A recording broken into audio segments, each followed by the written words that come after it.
Hello, hello, hello, and welcome to the show. It's Dana Wilde here, and I'm really excited to talk with you today about stepping into your celebrity. I'll tell you what happened. I ran a special that related, to this new program we've got, Train Your Brain for Influence, recently, and I just sent out an email and said, hey, this is available. And I got an email back from somebody who is a longtime brain trainer, and so it took me back a little bit, to tell you the truth. I was a little like, I can't believe I'm getting this email. But the email said, in short, something to the effect of, I'm not ready to step into my celebrity yet. And I was like, oh, man, maybe I haven't been doing a very good job of explaining what stepping into your celebrity means. It's kind of a power word, I think, celebrity. It's that feeling of like being bigger than life, or being out there where people can, criticize you, and not being safe, and the paparazzi are coming around, and all of this kind of imagery that maybe is not what I really meant it to be. So I want to talk about it a little bit, because my hope is when you really understand what I mean by stepping into your celebrity, you start to realize that not only are you probably ready, but that you desire it. So let's talk about it. What I mean, in short, when I talk about stepping into your celebrity, is being the full you. Being able to be authentically, fully you, and get paid for it. Okay, so that's a caveat. I'm going to tell you a little story that's a little bit embarrassing, but I think it'll drive home the point and you'll like it. So I had a call from a friend who I've known for a very long time, and she wanted me to do an event, and she wanted me to speak at this event. And personally, I don't do a lot of speaking. Like, I'm pretty picky and choosy about the things that I pick. And so I was talking with her. I'm like, I don't know, I don't know if I'm going to do it. And we was going back and forth. And I said, how about if I MC it? Like, I would be okay with MCing it rather than, being featured or something. And we just kept talking. And, because she's a very long time friend, we finally settled on something. I said, okay, cool.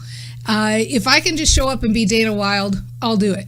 And so I was on the phone in the kitchen doing this whole conversation, and my man, who never misses a beat to actually just tease me, good-hearted teasing when he gets a chance, I hung up, and he's like, ooh, if I could just show up and be Dana Wilde. And we started laughing, because I realized, like, oh my God, that sounded so kind of arrogant and ridiculous, right? But I thought, really, that's what I want my life to be. I want my life to be where I just show up and exist and get to be fully myself, get to be who I am. And so that was the seedling of really, creating the celebrity formula and Train Your Brain for Influence and all of that. And I thought, I want people to know that everybody can have that. In fact, I think that's the future we're headed into. The people who seem to be having a little bit more challenge wrapping their head around this are people more in my age group. I think young people today are really getting this, that this is the new world. It's the influencer world. It's the world of having your own preferences and your own likes and finding your own tribe and creating that influence of just being you, just showing up and being you and being original. I was interviewed yesterday by Steve Prusak, the juice guru, who I adore, and he was asking about polarization. People like Howard Stern, who have big audiences or big tribes, and how can that happen when he was first coming up, and maybe even now, I don't know a lot about Howard Stern, but he seemed like kind of a disagreeable character, somebody that people might not like. But the thing is, he's original, and he's all him, and he's claimed the things that people would say were negative.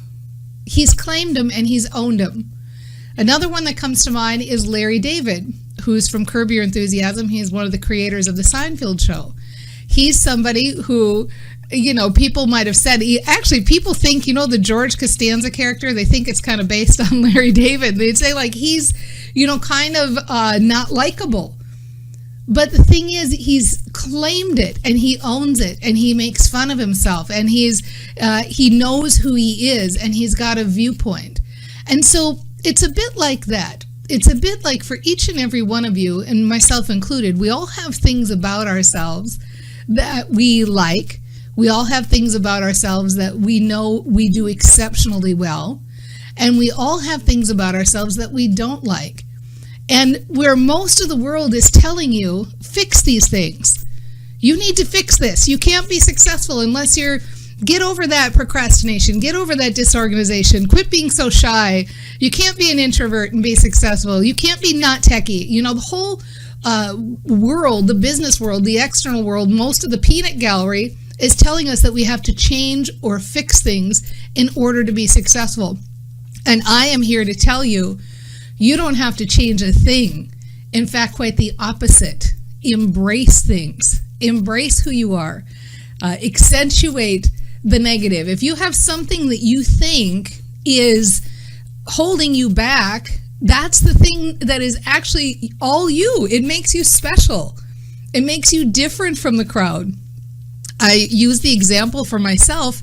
Most people in the quote-unquote happiness space, they're like Harvard graduates and they're researchers and they're these really smart guys, most often guys, right? Lots of women in the field too, but they're all brainiacs. Well, I'm a high school graduate. So I think where in the past I might have thought that was a disadvantage, I now realize that's an advantage. It makes me unique in this space, and it makes me able to do things that other people in this space can't do. I can explain things in a way that make it really easy to understand without any, is it $4 words, $3 words? I'm only a high school graduate. I don't know all these idioms. Okay, so here's the thing. I want to take a break because I hope to never get an email again that says I'm not ready to step into my celebrity. I want everybody out there to really say that you're willing to embrace you and willing to embrace who you are. And do you want to go out in the world and get paid for being you? I'm going to come back in 90 seconds. We're going to talk about it. If this is of interest to you, make sure to head over to danaclass.com where I get into it more in depth. You're going to love it. danaclass.com. Check it out. I'm here visiting with our Facebook audience. If you want to be part of the show here and come in and hang out when I'm live or know when the videos are going on, you can get updates on Facebook by going to danaupdate.com. I'll be back in 120 seconds. Hello, hello, hello, and welcome back to the show. It's Dana Wilde here. If you haven't been over to danaclass.com recently, make sure to head over there right now because, hey, we just changed it up.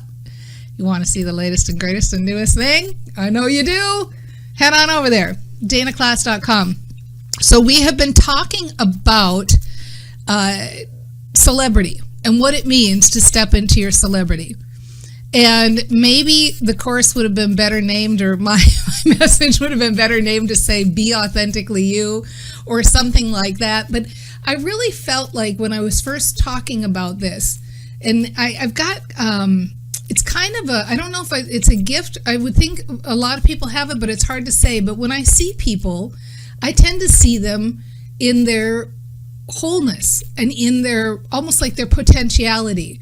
Like when I visit with people or I see them as like these awesome, amazing beings and their potential and their ability. And so each and every one of you, you have got something that you've been dreaming about, something that you know is possible for you, something that feels like it's the bigger version of you. It's the, I like to say Dana 3.0, right? Well, you've got a 3.0 version of you.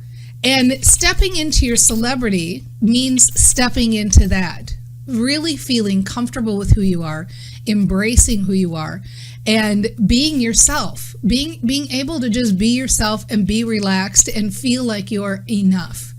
I know I've had many experiences where I've been in social situations and then I leave the social situation and I start that inner critic that's like, oh, you shouldn't have said this, and you overtalk them, and you were too opinionated here, and blah, blah, blah, blah, blah, all that stuff.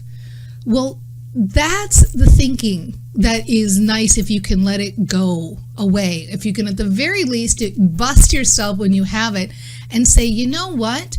I'm doing the best that I can here. I'm really doing the best that I can. I'm out here, I'm banging around, trying to figure it out, just like everybody else. And what happens when you start to give yourself a break, you start to give other people a break, you start to realize that, you know what? We've all got bad habits. We've all got stuff that we're struggling with. We've all got stuff that we wish we could change about ourselves, but we're trying to embrace. We've all got things that we're good at and things that we're bad at. Let's just bang around together. Let's just be more open to who we are. And so how do you do that? Well, I know you've heard me say mindset matters most. I'd like to say, actually, it's the only thing that matters when it comes to anything, but especially building a business. Mindset's important. Only you can think in your head. Only you can think in your head. So it starts by giving yourself those gentle thoughts.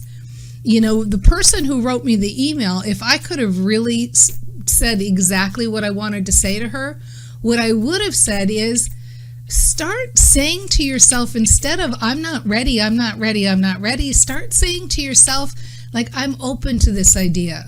I like the idea. I love the idea of loving myself more. I love the idea of giving myself a break. I like the idea of giving other people a break. I like the idea of just thinking, like, I don't have to be so perfect. We can just go out and we can bang around, we can figure it out, and going for the joy and feeling better every day and moving in the direction of my dreams, even if it's just baby steps. And sometimes it's steps backwards, but I'll give myself a break there too, because it's okay, because I'm just figuring out my way. I'm finding my way, and I'm open to being me, and I'm open to being my authentic self, speaking what I really think, talking about how I really feel, and trusting that the world is a safe place and filled with other people who are also banging around trying to figure it out. And knowing that when I'm more real, when I'm more myself, I give other people the permission to be themselves too.